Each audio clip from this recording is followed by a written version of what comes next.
Checking the YouTube.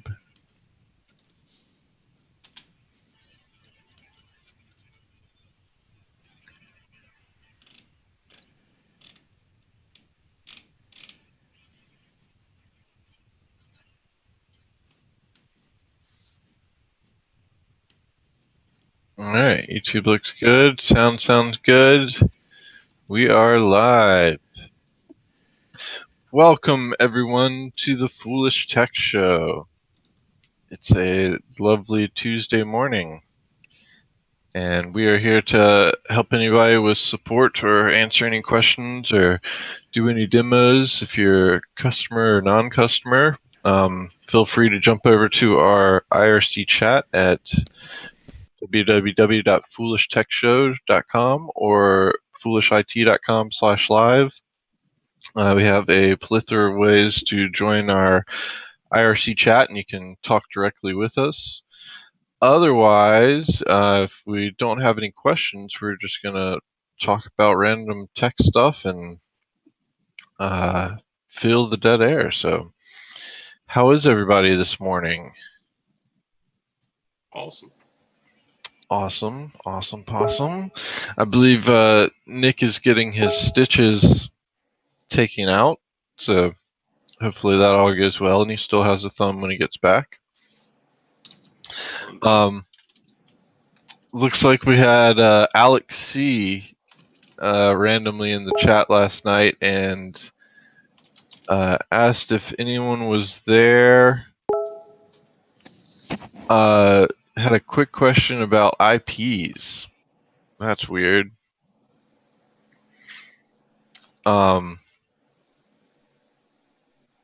Not sure what kind of question would be there about IPs, so we'll have to hope that Alex comes back in there. And as Glenn had mentioned in a DM to me, that we should probably ask people to hang around for more than 2 minutes to ask us questions in the IRC chat. And honestly, if it's not showtime, we can't really guarantee anyone's going to answer in the IRC chat. So I would recommend shooting an email over to support@foolishit.com or going on our site and looking through the support options there. So, and let's see what I got here today. I want to make sure I have the streams going so I can see things. And looks like we got Futures Tech Snell, Abando Computing, RTM Tech, Glenn. Glenn's not really there though because it's like 2 a.m. his time or something. So he sent me a message saying he wouldn't be here. RTM Tech did send me a link today. The White House IT overhaul and antique roadshow. I think this is this about the White House finally got color printers? Yeah,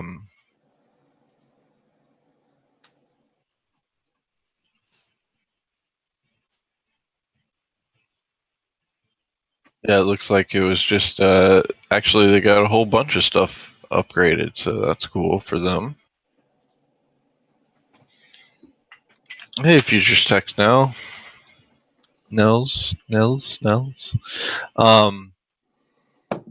Yeah, I was seeing a lot of articles yesterday. I didn't save any about the White House getting color printers. Apparently, they didn't have color printers before. And I didn't save the other link about what happened at the White House. Did you all hear about what happened at the White House? No. Apparently, like, they had a huge marijuana rally and everyone just got really high in front of the White House.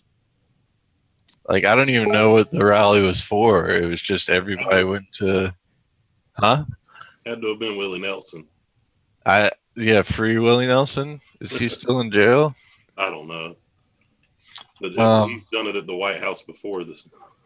Well, doesn't DC have a didn't they ease their laws on that type of thing?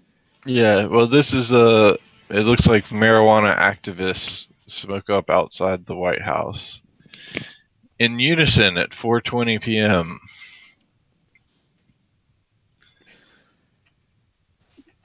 So you can watch a video about it here.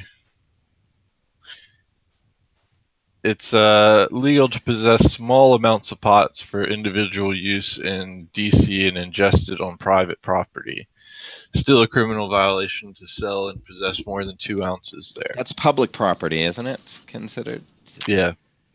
So that wouldn't work. So why didn't they get arrested? I don't know. Maybe they did. It was 100 people though in front of the White House and a lot of news, and they were claiming they were protesting. So who knows how it all went down? RTM Tech could have sold a lot of Girl Scouts. That's awesome. Is it that time of year? I guess. Yeah. The Girl Scout cookies, they sold all year round now. No, they're not sold all year round. Not by Girl Scouts. They are sold all year round by the Keebler elves, though. So,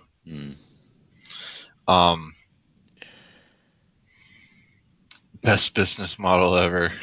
Future Tech. Yeah, that's a way to get a loan from a bank. Yeah, definitely. Tell them that. Here's my plan.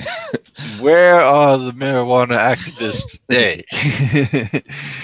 We just follow around the marijuana activists, sell up cookies. Mm-hmm. That's pretty good. That's a pretty good plan.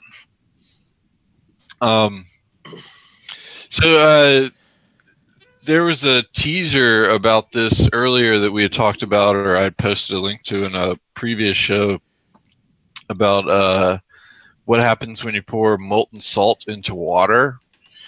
And he finally came out with the full video for it, and it's pretty awesome. Like salt, first off, I didn't know you could melt salt to liquid form. You can melt anything. That's pretty awesome. Every piece of matter has phases, and there's a plasma phase, there's a liquid, solid, and gaseous phase of things, and they almost every thing can be into one of those states. So salt is not a problem. Neither is lead or plutonium. You can melt plutonium. You can turn plutonium into a gas. You can turn it into a plasma if you wanted to. It's just about temperatures and heat. You can have liquid plutonium or temperatures. Huh? Yeah, you can have liquid plutonium. You could have liquid plutonium if you wanted to. It's just about you'd have to add a credible amount of heat or pressure to get it into that state if it's natural state. All right, well, otherwise. Maybe I should say I didn't know that you could do it in your backyard. Yeah, okay, that's fair enough. You can't do that in your backyard. But yeah, this guy is pretty awesome, Johnny. He does a lot of cool, interesting stuff. But this by far has to be one of my favorite videos so far. Like, it's actually just really amazing how explosive salt is inside of water. I highly recommend watching the whole video. He goes through and tries. He doesn't know why it happens even. He's trying to figure it out with a couple of experiments he does there, but it's pretty awesome. It's very explosive. Like, I can tell you why. I can tell you why salt is made from sodium and chlorine. Chlorine is a deadly gas, and sodium is explosive. Okay, and so he's probably doing something to the salt that's causing maybe the sodium to come out of it. Is my guess. Well, watch the video and you'll find out, Michael. It is a really cool video though, and like what I saw out of it was it would be awesome if some evil villain decided to do that as its destroy the world or something. Like find the largest freshwater lake and have a whole bunch of molten salt and pour it into it, and then it blows up the entire lake. Because like it destroyed at least 2 of his aquariums throughout this experiment. So that stuff was pretty cool. And yay for politics, drone manufacturers have gone and gotten themselves a lobbying group. So now they can. To happen.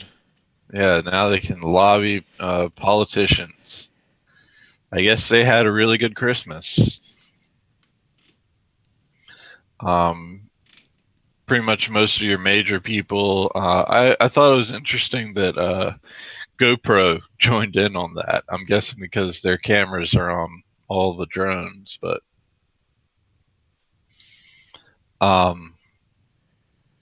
yeah, they're trying to make regulations that don't counter their interests. So, I'm kind of torn on that because I want the people to have the drone industry to have a voice there, but I hate the idea that they have to get a lobbying group to. Well, sorry about that. I hate that they have to get a lobbying group to do it. That's pretty crazy. So.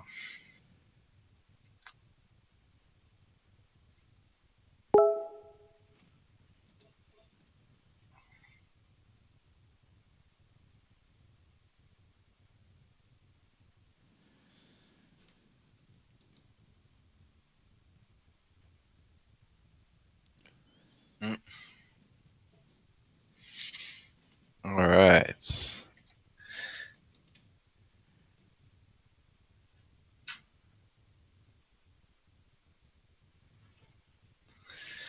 Yeah, that is true, Future Stack Quark, and that's what I was worried about.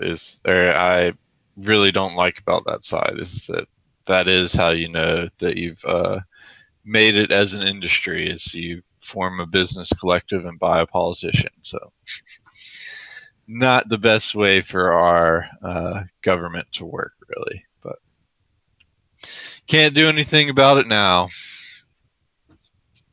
unless you have a whole bunch of money, and then you probably don't want to change it. So funny how that works. So more interesting things. This guy gets Chromecast to work on a vintage TV. I didn't see if this was a fake or not, but I just thought it was an interesting thing to see and try, and that would be pretty cool. It would be nice to know how he does it. They say he has a extended demo where he explains a lot more about the adapters he wired together to get it to run. But that's pretty interesting. That you can actually get adapters that do stuff like that. I always liked trying to get the USB to mouse adapters, or sorry, USB to PS2 adapters, and like string them together and see how many I can use till my mouse didn't work anymore. That was a good use of business time back in the day.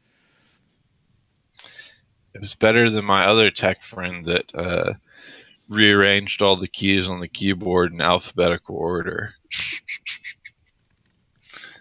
That was not a good use of business time.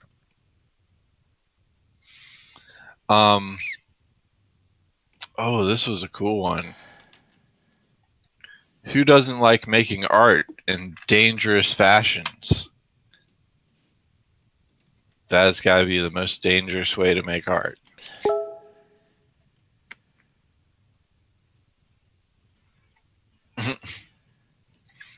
Jeez, Nick. All right. That, and there's one more I have. So, if anybody else has anything else. Oh, I do have a good one after this one too. Like a tech computer one, so hang tight. While you hang tight, watch the new Harry Potter actor movie. I think that's going to be his best role ever. Swiss Army Man. He shows up as a dead guy on a beach right before a stranded man kills himself and becomes his best friend. That movie looks hilarious, though. Highly, highly anticipate that release. So this is probably the most interesting link of the day. Rights Corp, a place that enforces copyright for movie studios, music, people, basically anybody that has a copyright. It tracks IPs of people torrenting and other means, but basically they want to be allowed to develop a browser hijack that if they catch an IP and they want the ISPs to work with them on this. Basically, if they catch an IP, then they're going to hijack your browser and extort money from you. So That sounds like ransomware, doesn't it? yeah, the same thing that. Now, Well, no, it's not just ransom. I mean, it's basically like the FBI viruses and stuff like that. Yeah, extortion. It's extortion. Yeah. This is the problem. So every legitimate party now is doing the same things that the criminals are doing, the bad guys are doing, that we're trying to protect. And so if they're going to allow one, they pretty much make the other one legal as well. I don't understand how people can't see that this is something bad. I'll go, yeah, attack the bad guys. Yeah, attack the bad guys. It sounds great in theory, but what they're saying would also allow them to attack anybody.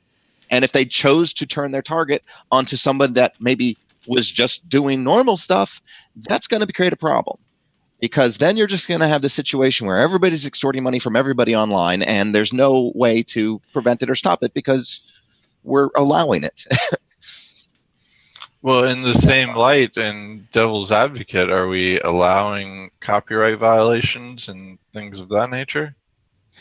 No, but you handle that in a different sense. You don't pay, you don't you it's like taking the law into your own hands. In other words, there's somebody can assault you, but you don't go and and you're not safe to then go break into their home, tie them up, and then torture them.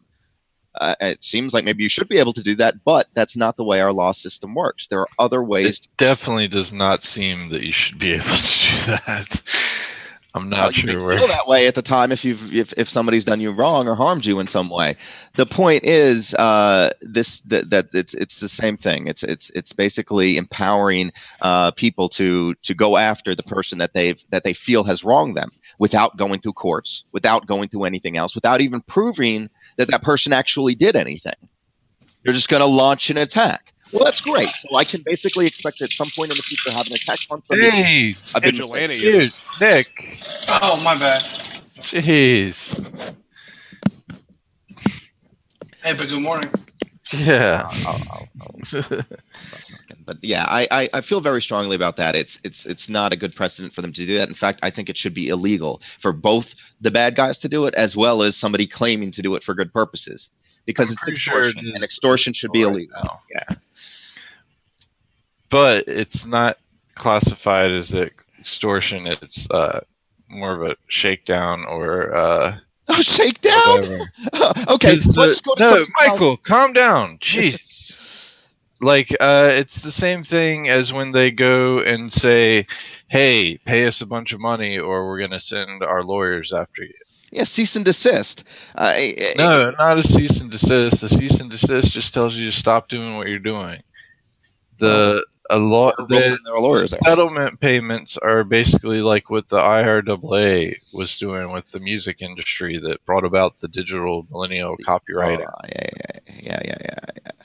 So basically, what they would do is send you a letter saying, "Hey, we caught you downloading this many songs, and we're going to sue you for X." But the difference is, it's not just informational. It's not just sending somebody a letter. Michael, it's the attacking them. It's actually attacking them. Thing. But it's attacking them. How can you launch an attack against somebody without proving your case in a court? Well, that's what it's saying, that this would have to be done by ISPs, so it's essentially the ISPs becoming the people serving the letter. So deputize the ISPs to work for the big companies that are that are paying them. Mail is deputized right now. I mean, I think that's even worse way to do it. So I think using the mail and sending someone an official scary letter is far worse than hijacking their browser. I think both of these things should be completely outlawed. It should never be the case where somebody, without proving that they've done something wrong, can send a threatening letter to claim legal action or anything like that to somebody else. I just don't think it should ever happen. There should be another mechanism by which you should communicate that. Like, they pick up the phone and call that person, or otherwise, use a legal entity to facilitate that. Serve them with papers. Do something instead of these far away where they can just sit back behind a computer or screen somewhere, launch an attack, or send an email, or send a letter to somebody and threaten. I mean, so we're in a world where people just threaten people left and right. And largely, there's not even the claim is that, we're protecting our copyrights. The claim is that we're protecting doing this. But almost all of those cases, one thing, it happens is that people out of fear cough up money when 9 times out of 10 they didn't actually even do anything wrong. And that's I wouldn't go that far. I'm pretty sure 9 times out of 10 they okay, when you're issuing, it's probably 1 out of 10. So, do you know how many letters these places sent out? Michael, I was very send out so many letters. Yeah, I was so many letters, more than like one person for every person in the state that they're actually sending it to. It would have to be infringing would have to be committing copyright violations. And I really don't think that there's 100% copyright violation out there amongst users. So, Michael, just because you've gotten a few letters, I have not gotten a few letters. To download stuff, is because that doesn't mean that everybody has gotten letters. Not everybody has gotten letters. Look at the ones that they sent. Look at how many of them that they've sent out. Michael, I know a lot of people that have not gotten any letters.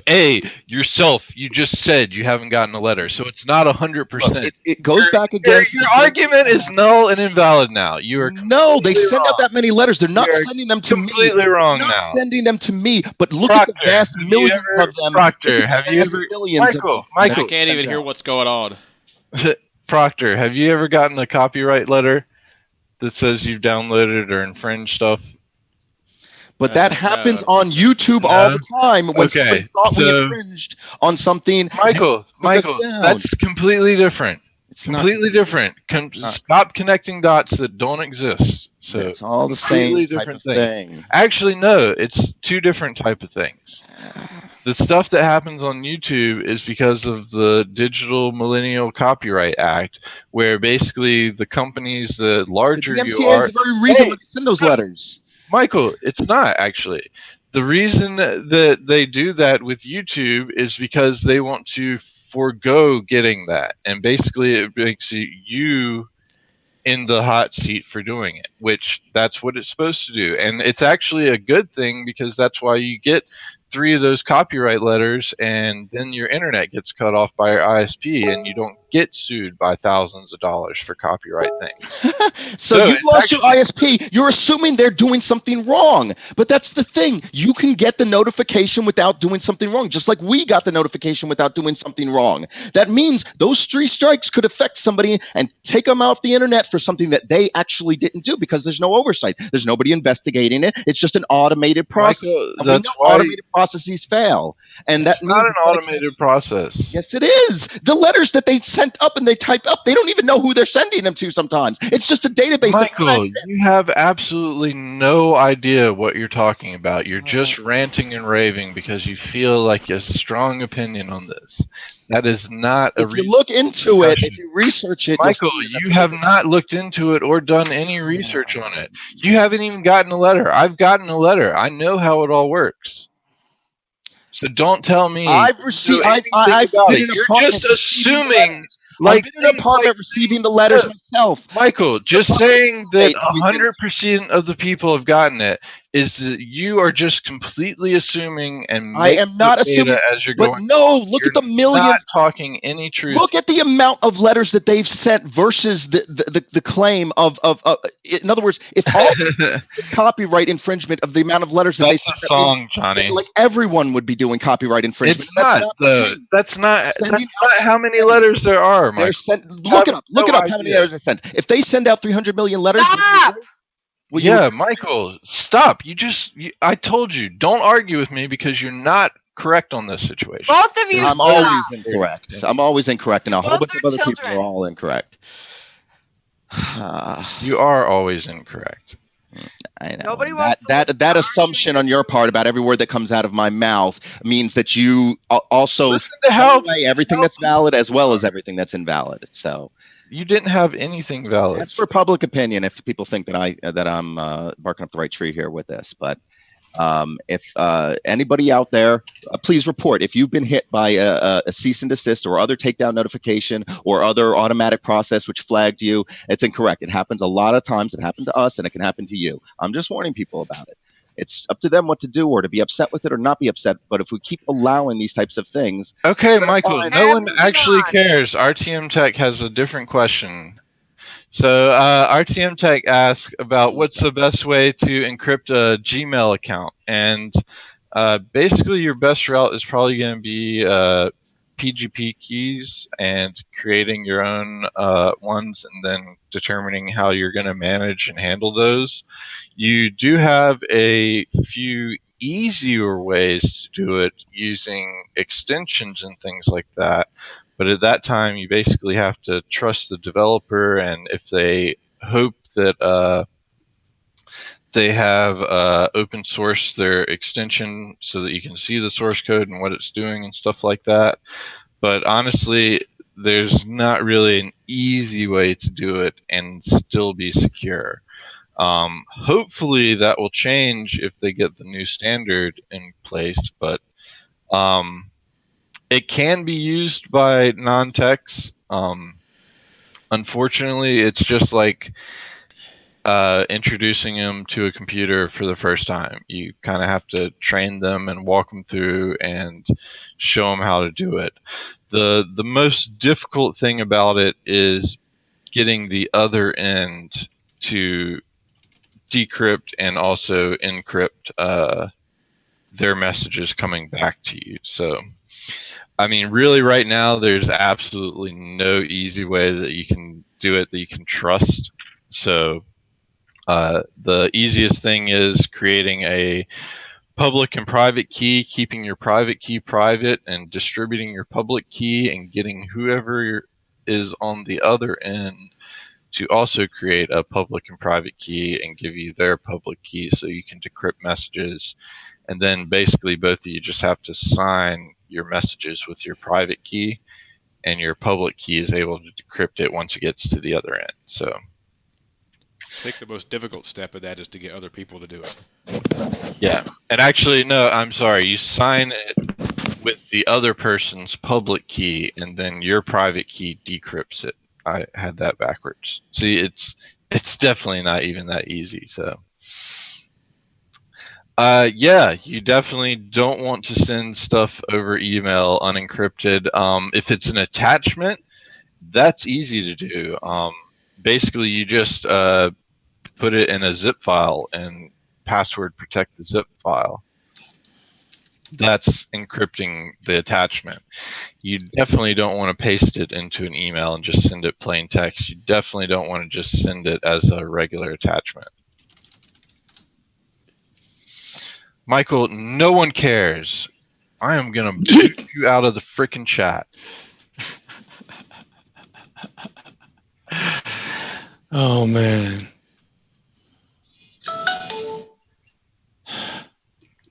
Yeah, 7-Zip can do a password protect.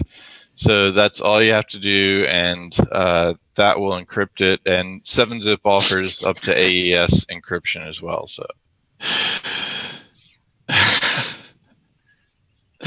just leave. I I knew what I was in for, so I figured I would just excuse myself from the show for a bit. Yeah. Did you get your thumb thing done today?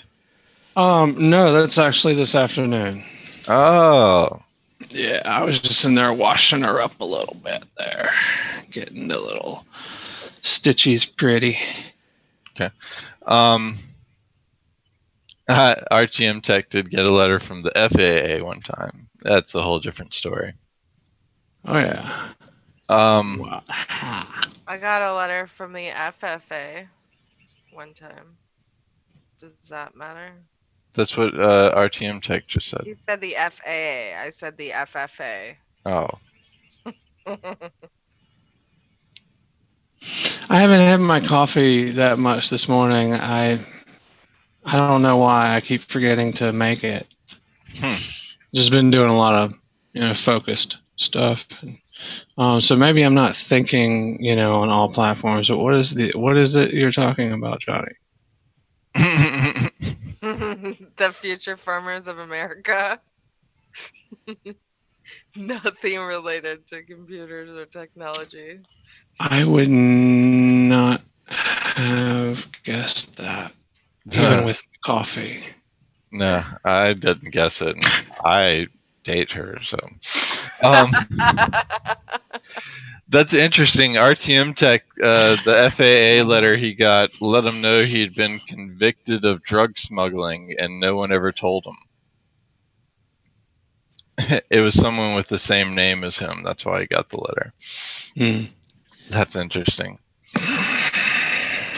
So another big thing that happened over the weekend is the Panama data leaks. Have any of y'all heard about that? No. So apparently one of the biggest leaks in history, 2.6 terabytes of data about offshore savings and tax havens from Panama-based legal firm Mossack Fonseca. It's over 37 reporters, 100 different media organizations have worked on it and gone through them and released them. And basically, it just shows about people making tax havens offshore and sending their money elsewhere so they don't have to pay taxes on it and things of that nature. So, let's see, the brief notes here are details about offshore deals and loans worth $2 billion that link back to Vladimir Putin. Iceland's prime minister's undeclared stakes in an offshore company, and FIFA's ethics committee were linked to corruption through it as well. So I like how in that one they're like, not only were they more closely linked to it, but it was closer than we had thought before. So we already knew they were corrupt, but now we know they were really corrupt. Yeah, so it was a lot of high-profile people in the world got hit with this data leak. So a little bit interesting too that it went from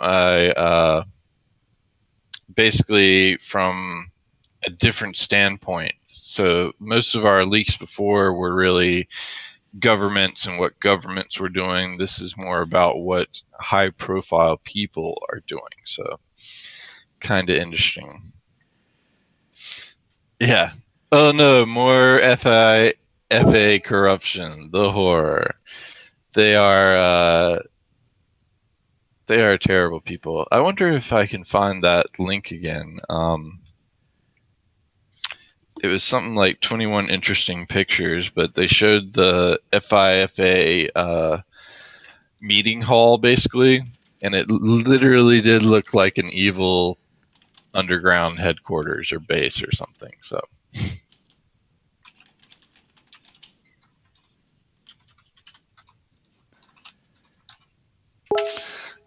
Maybe I can just find a. Yes, here we go. Just found an image of it.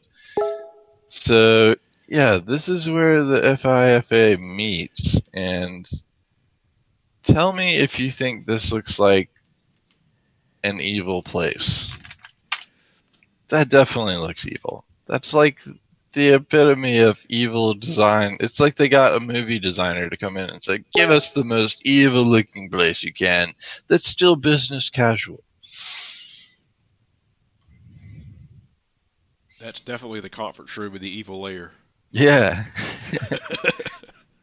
It's pretty good. Looks kind of cool.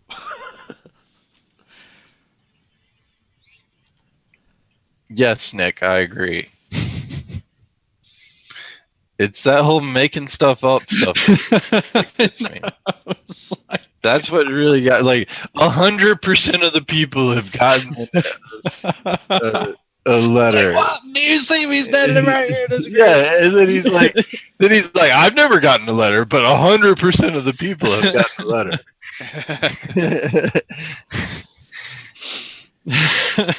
Just backwards talking. Says some source. Yeah. From some study. When we talked about the chocolate bar study that gave the lose weight thing that got published all over the place, and it was a study that was done, and they used real math and statistics, and it was hilarious, but it was a sham. Anywho. But he didn't even bother with that half the time. He just pulls shit right out of his emotions and says, "I feel like 100% today, so I'm going to say 100% of the people."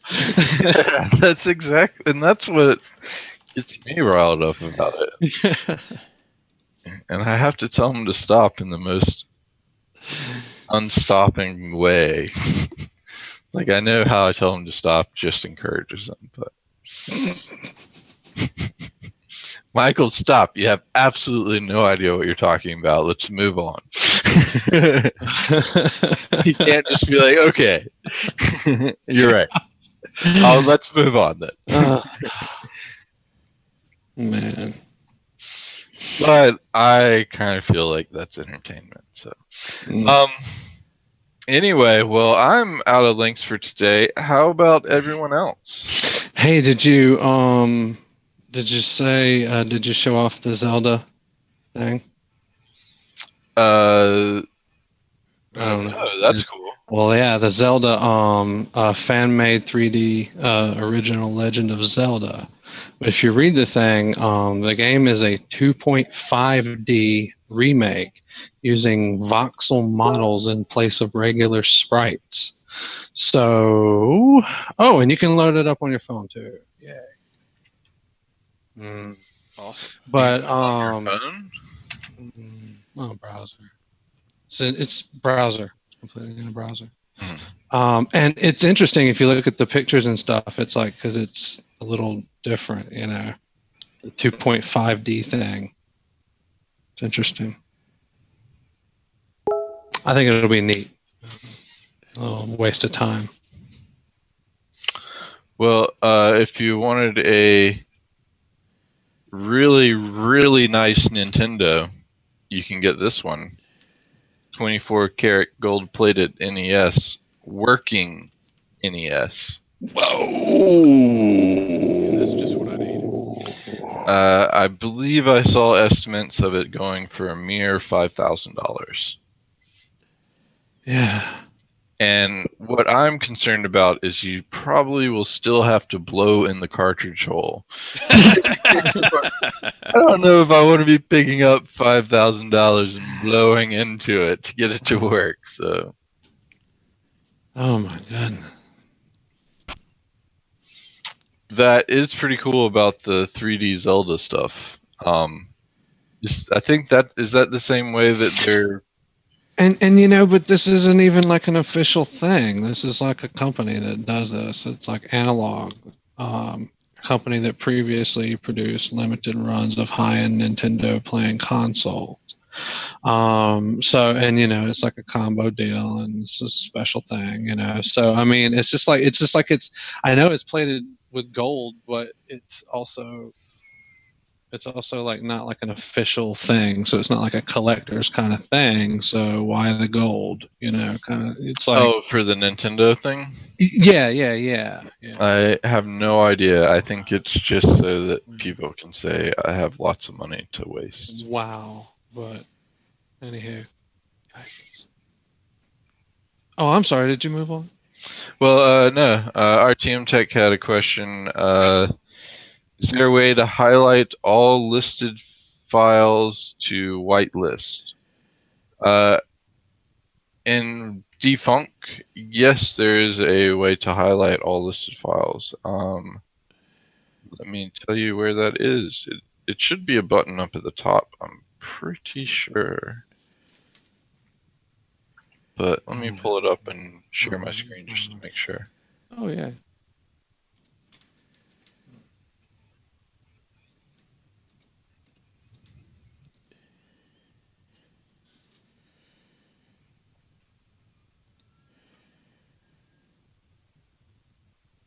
All right.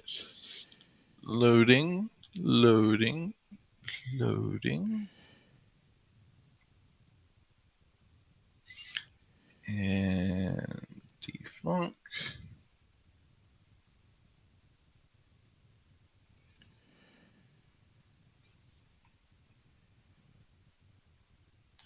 Sorry, my computer's still waking up apparently.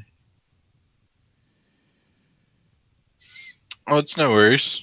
Mm. You're not a noob because you have questions. No, there's plenty to have questions about. Trust me. But you all know that. So.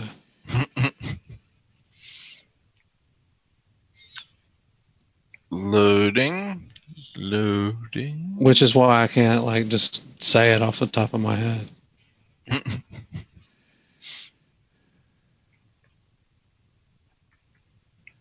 All right. So if you're talking about NDFunk and you want to whitelist, I'll share my screen here and then we'll give it a moment for the stream to catch up with our shared screen. And Proctor, if you switch scenes or whatnot, what have yous. Yep, all done. All right. Basically what we've done is loaded up D7 and then went into defunk. And then in defunk, if you're looking to select everything that you have, you can use this select all button. It works really well when you're using the filter results. So if you are, let's say you're searching the program files, and you know everything that says Microsoft Office you want to whitelist. You type in Microsoft Office up here and filter results, and then select all and whitelist. It works really, really well with that combination of working with things. And then you just hit rescan to see what else you need to whitelist. So that's kind of actually why Nick put all of these up here, I believe, is because they all work really well together, kind of in this circular fashion even. So you'll put in here filter results. I guess it's more book reading fashion, but go ahead. Actually, here's the thing, though. I think what you're seeing there, and just to jump in, is that some of the scans will produce, like in the file system, they should all be selectable with the checkbox next to it to the left. I couldn't remember if it was one of those control or control shift kind of things or what, but it's just checkbox to the left of that of the result. The some of the scans aren't going to, like the registry scans though, are not going to allow the checkbox, and there's a reason for that typically. They may not even allow white, and some of them don't even do whitelisting. Yeah, there's some of the registry entries that don't allow whitelisting, but the file system, everything in the file system. Yeah, everything there should be. And I'm looking actually through the registry now, and or at least I'm not getting any results on anything that doesn't have a checkbox. So. Yeah, I haven't seen anything that doesn't have a checkbox, but I do know there are a few in whitelisting, or that you can't whitelist in the registry. Yeah. And so, and that just had occurred to me that could easily be what he was talking about.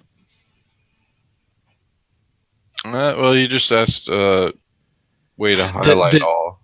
Right. But if, like, say he had gotten like one that didn't have the one of the registry ones he was thinking of specifically, or something like that. Possibly. That's why I thought of that. They were not registry entries, he says. Oh. Also saying third-party Hitman Pro not firing off or hanging. That should not be.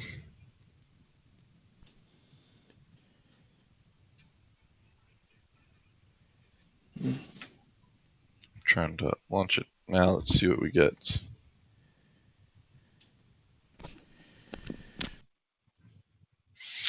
They were listed files, but no checkboxes, he says. Yeah, I'm not sure if you can get us a screenshot of that next time it happens. Let us know, because Nick apparently thinks there are some times that may happen, but I have not come across any times myself. So, I honestly can't remember, but I'm pretty sure that there is a condition where that is, and it may be on files too.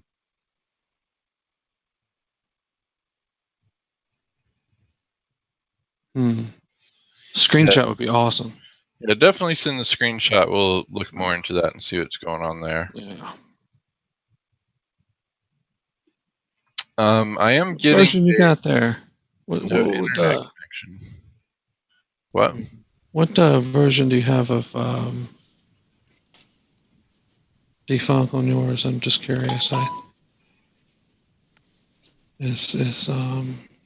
I'm assuming that I'm using what's there. 7.1.16. Okay. All right. Cool. I still have that host file thing going on. And I'm using a different server and other things are going on.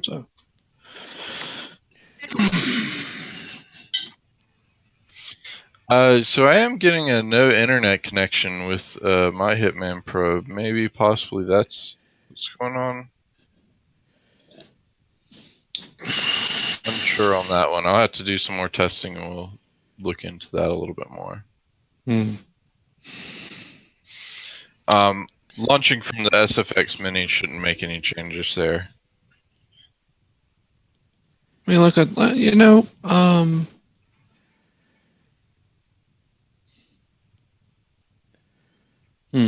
you just seeing that behavior on systems that are infected, or would it also occur on a clean system?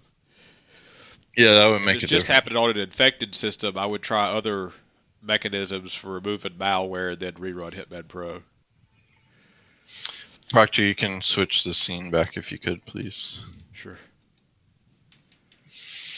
Cool, yeah, definitely let us know some more, and I'll do some more checking on mine, because obviously mine was saying I don't have internet when that's incorrect, so.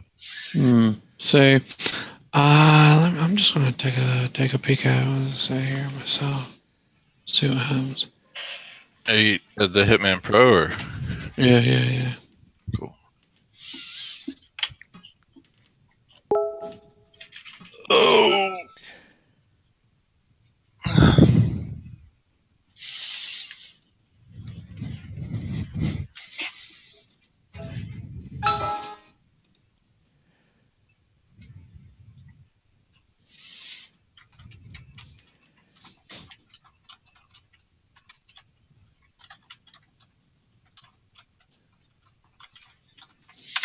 All right.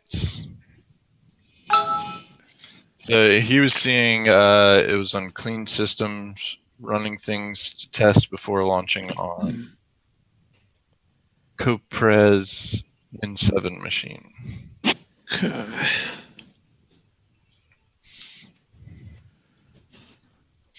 So I didn't have it lock up on mine, but it did give me the no internet thing, so not sure on that one. Mine is running. Cool. It's got the internet. I guess it's got internet. It's not saying anything about it. It's doing a scan. Yeah, it's uploading stuff occasionally. So. Well, are you doing it on your regular system or? A VM. Okay. A clean one actually. Also. Very strange. Says I just downloaded it now. This is the most recent custom apps. I just updated the custom apps before I tried it. The 5.2 or default apps. My Hitman Pro says 3713 build 258 64-bit. Just assuming that's it didn't download it, so see what the config's like on it. Let's take a peek. Yeah, he was saying he went from SFX Mini, so it definitely downloaded it. Yeah. But that may be something to try too if you ever run into a third-party app having issues like that. Yeah. Everything's showing checkboxes now. Ain't that always the way?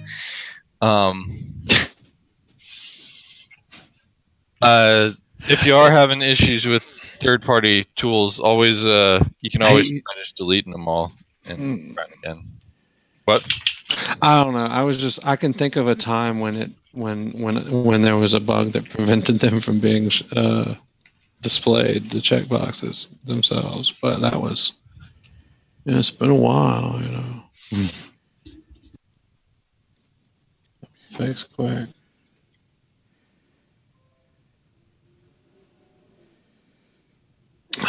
Okay, so download.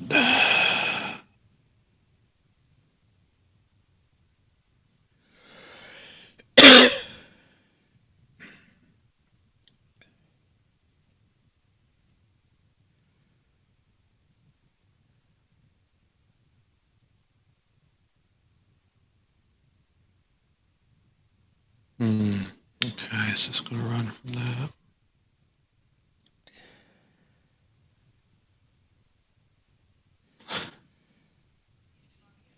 Oh, sorry, my dog cannot wait to go outside. Apparently, I have to bend to animals' wills.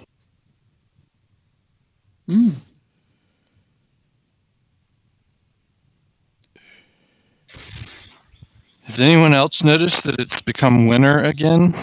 Yeah. Yeah. Proctor, you sound like you don't only notice it, but you feel it. Yeah. Yeah, my allergies are really bad today. I mean, assuming this is a default app, I mean, I can see maybe some things that might throw it off, but the default app that I'm using is working. Well, like if it were running a system, maybe like some apps don't tolerate that so well. Kind of rare though. I think that works fine. They're used to, but.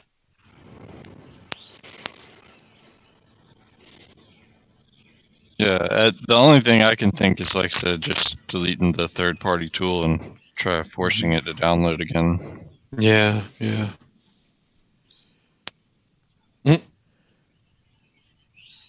So check every setting box in malware removal. Any adverse effects.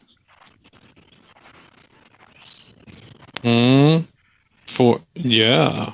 I mean, check them for what? And in what? Malware removal, as in, Yeah. if you do it in defunk when you're doing the filtered list, that will definitely have adverse effects. Now, if you're just talking about on a clean virtual machine and you want to whitelist everything, then yes, please go for it. But that's a good thing. As long as you know the machine's clean.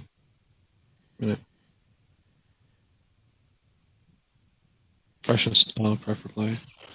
Yeah. If you're trying to whitelist, that's the way to do it. Yeah. Fresh install, lots of stuff installed.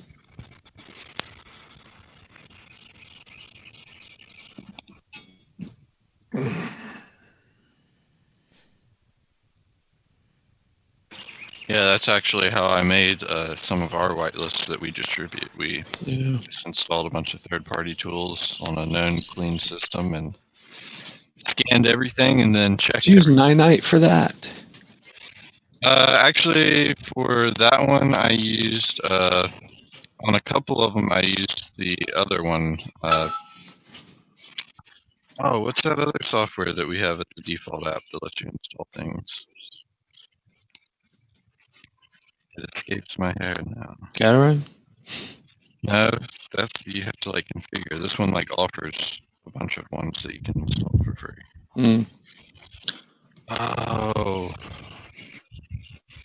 PC something. What is it?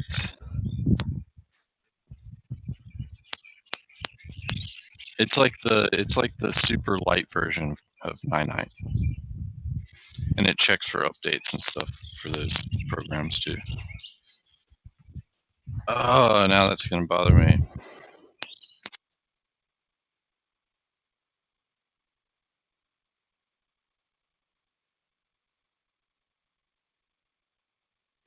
But take in mind that if you are going through and whitelisting like that, it is going to take a long time.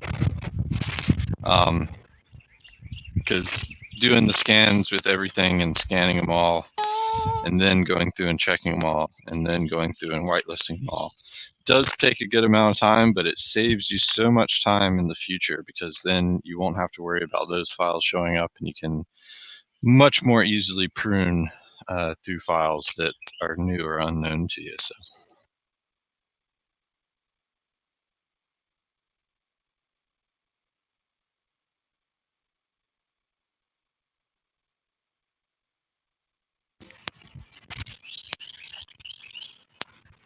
So on the other front, I think we may be able to release it today. I'll have to talk with Proctor about one thing, and then possibly get everyone on our side to test it. But I've gotten Crypto Prevent beta set up so that we can do it all. I do want to go through with Nick one more time on how I have the upgrading stuff all working so that we can make sure that what I think is what is going to happen. And yeah, I think we should be able to get that out today.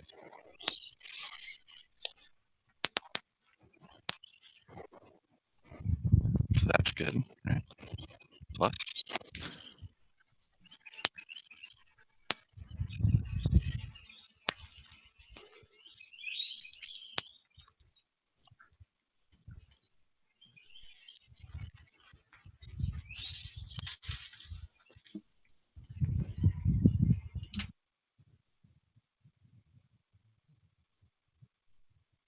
Alright, my dog's just gonna have to survive on its own because now I really want to know what that thing is.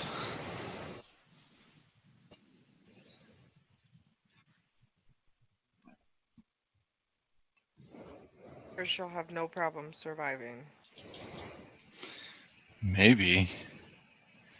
There's lions and tigers and bears out there. Hi.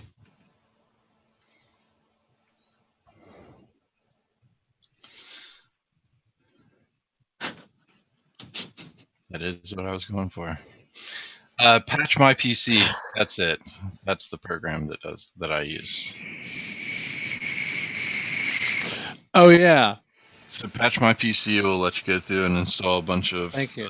Gosh, I should have known that one. That's I put that one in myself long ago. Yeah, that one will do it, and then it'll also do for updates and stuff. So, very, very nice alternative to 9.9. 9.9 still does a ton more. So, highly recommend checking into 9.9 Pro because that is a pretty awesome program, especially since it does Windows updates on its own, where Patch My PC uses the built-in Windows update tools to do its updates that way. So, yeah. Ooh.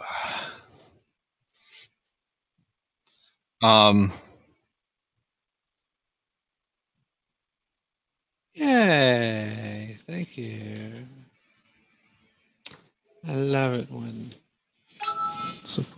support happens. Those executables you gave me last night, are those still the ones I need to look at because I didn't look at yesterday? Yeah, if you can look at those, because I believe that one that I have labeled as best, I think it is. That one, I think, the one for that.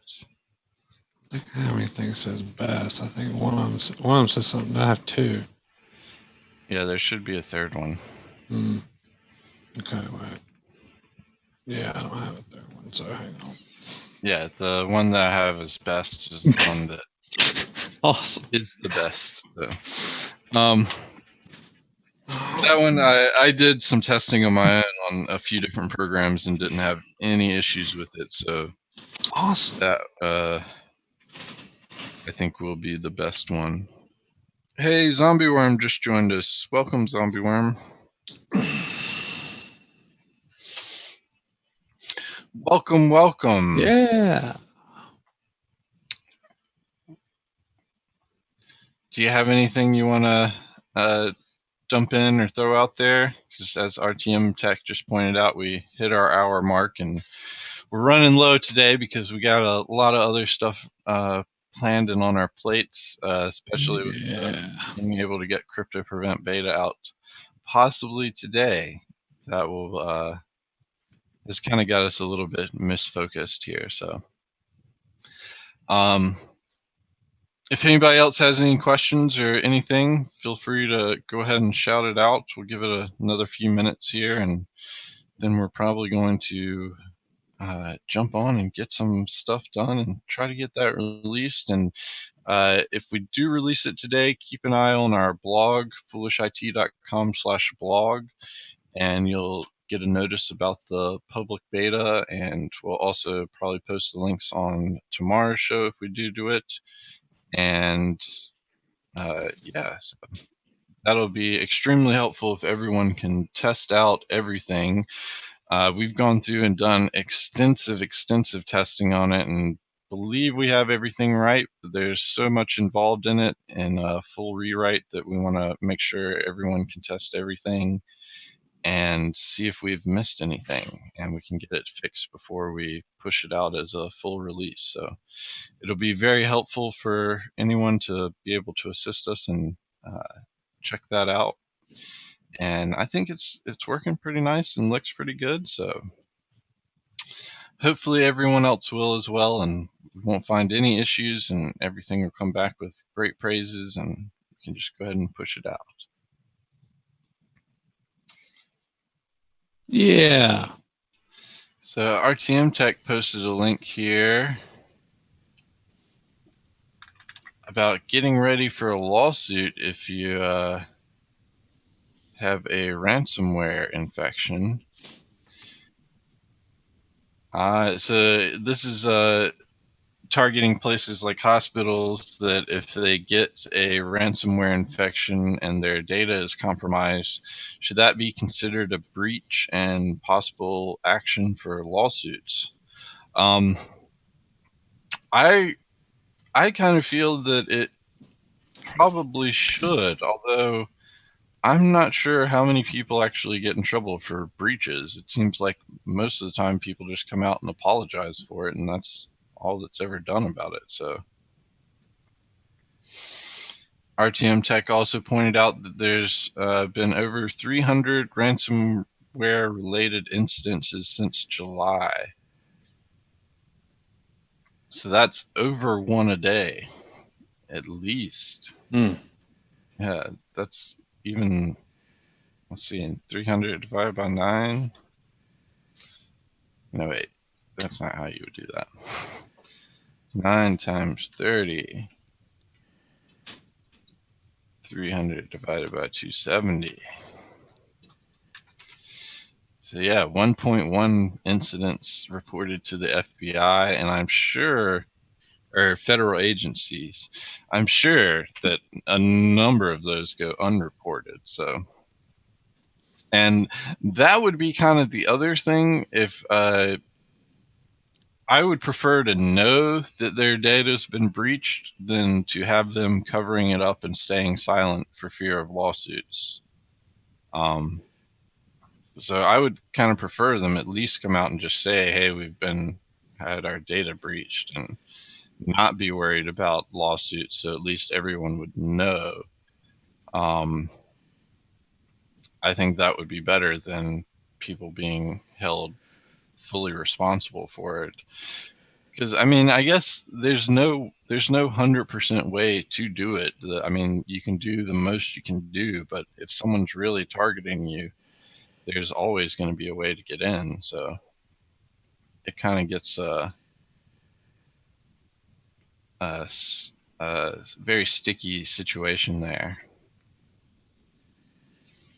RTM Tech posting a few tidbits of knowledge for one special person, I believe. He's been kicked from the chat though, so he can't read it. We'll talk about it later.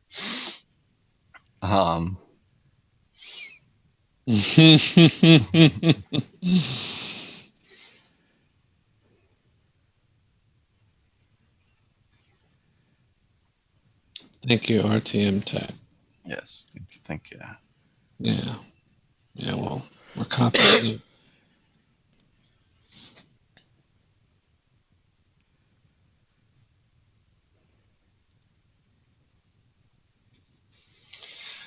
So Zombie Worm says for D7 choosing reboot options on automation, do we always remove the password?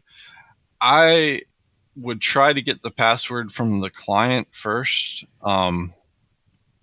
It's a little bit easier, and especially if you're not sure if they've done any of the Windows encryption stuff, that makes it a little bit better because you don't have anything to worry about. So when I was doing malware removals and repairs on systems, and even just checking systems in, we would try to get the password to their user login at that time so that we could input it correctly and not have to remove it. Obviously, it's up to you, and if you know your client well and you know they're not using user level encryption, then it's fine removing the password and then just having them reset it. But more often than not, you end up being the one that has to set it again. So a lot of times it's just easier to get that up front from the user. At least that's my opinion. Proctor, what's your... I totally agree with you, Brantley. I always try to get the password up front to use their password. Yeah, it just makes things a lot easier and safer. But it is nice having that option that you don't have to have it, so that if you can't get in touch with them or you know they wouldn't care, just going ahead and being able to remove it with the automation option. So yeah, I think the end user has a better experience if they don't have to reset their password when they get their computer back. yeah, well, and like I said, I think more often than not you would be getting a call based on that and having to... Yeah, you end up having to do it yourself. Yeah. Anyway, so that's just more work for you. It's better to do the work up front than later. Definitely. All right. Well, those were excellent questions for the end of our show. Thank you both, Zombie Worm and RTM Tech. Funny note, though, there was somebody the other day who we'd got their password and the password didn't work, and we called them back and they still said it was the same thing and it wasn't the right password. I ended up guessing it was ABCD123. Nice. Oh wow, that's good. That's good. How long did it take you to get that? Probably a minute or two. Nice. I know there's only like their password hint was their password hint was alphabet. And what the password they gave had nothing to do with the alphabet. It was nice.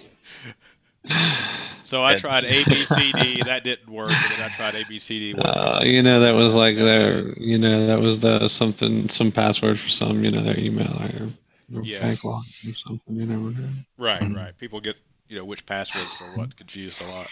Because the email is the computer or something, right? I don't know. Exactly. Yeah. A lot of times it is.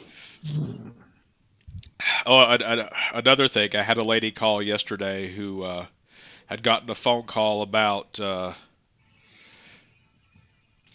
phone call from a fake tech company wanting to repair her computer, and I don't know why she did this, but she paid them over $300 to fix her computer. Oh. They were connected to it remotely for a long time, and it was worse afterwards. Then she paid them another $300 and some. And then they called her back a few days later and told her that there were still problems with her computer, and it was going to cost $9,000. Whoa! She finally realized that she had been scammed and did not pay them any more money and told them what bad people they were.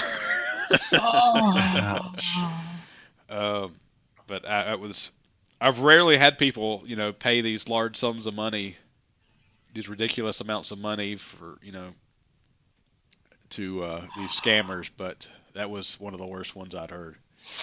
Yeah, well, it's interesting that they would go back and just go to that ludicrous amount. Like, you would think maybe just extorting a little bit more money out of it would be. I guess they figured they got 300 twice, man. Why not go for the big one? Yeah. Oh. But she a nice little old lady. Really pains you to see somebody get taken advantage of like that. But. Yeah, that definitely is sad. RTM Tech had a good hint about people that like to use 1234 in their password. Get them to hold the shift key down so that it becomes exclamation at number and $sign.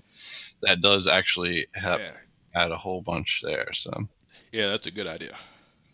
Yeah, and yeah, they may have a list that they pass around between all the people and say, hey, this one is a sucker for it. So yeah.